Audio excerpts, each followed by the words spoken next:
Welcome back to the channel. Today we will be looking at the Defender of Tomorrow, Jayce.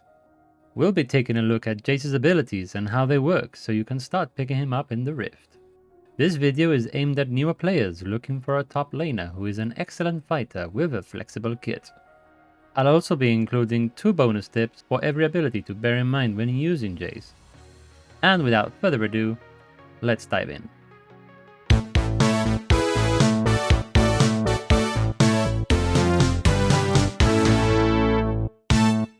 With Jayce, it's worth noting that unlike normal champions, Jayce's RN ultimate is the ability to swap between his 2 weapon stances, Mercury Cannon and Mercury Hammer. Each weapon stance has its own set of 3 abilities, which I will go through shortly. Jayce's passive, HEXTECH Capacitor. When Jayce swaps weapons, he gains a short burst of movement speed for a short duration. Jayce's Hammer Stance Q, To the Skies. In Hammer Stance, Jayce leaps to an enemy, dealing physical damage as well as slowing enemies within an area. Tip number 1.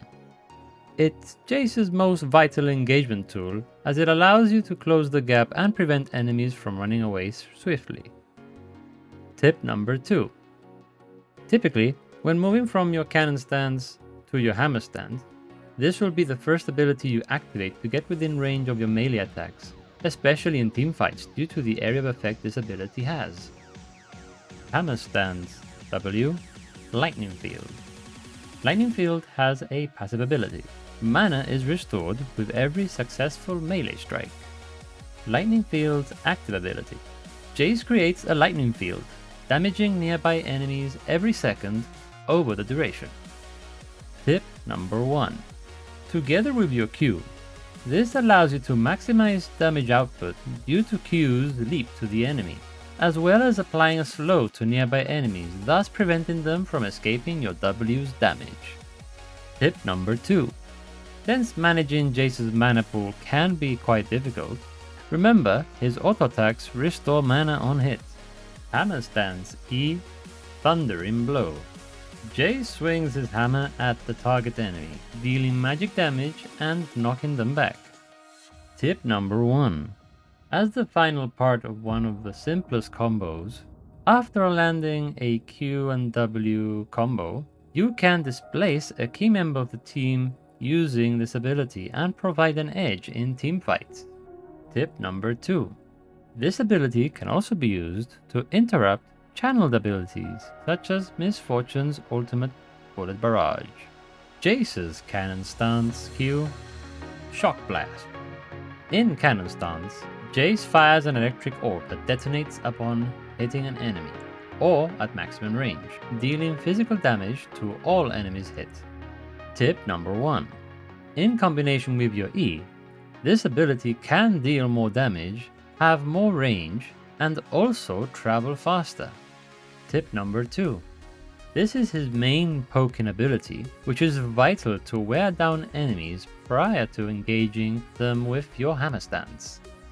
Cannon Stance W, Hypercharge. Jayce gains increased attack speed on his next 3 auto attacks within a brief period of time. Tip number 1. This also applies to your hammer stance's auto attacks. So you could, for example, activate this, swap to your hammer stance, and auto attack in your hammer stance quickly 3 times. Tip number 2. Jayce's W is an auto attack reset, so use to good effect to maximize damage output. Cannon Stance E, Acceleration Gate. Jayce deploys an energy gate for a few seconds. Allied champions who touch the gate are granted a brief burst of movement speed. Tip number 1. As explained in his Q ability, this is used to amplify your Q's damage, range, and speed. Tip number 2. Apart from being a useful engagement tool for your team, remember it's also useful as a disengage tool for you and your allies. And there you have it. If you enjoyed the video and found it useful, please leave a like, and if you have any questions, please drop them down in the comments below. I'd be happy to help.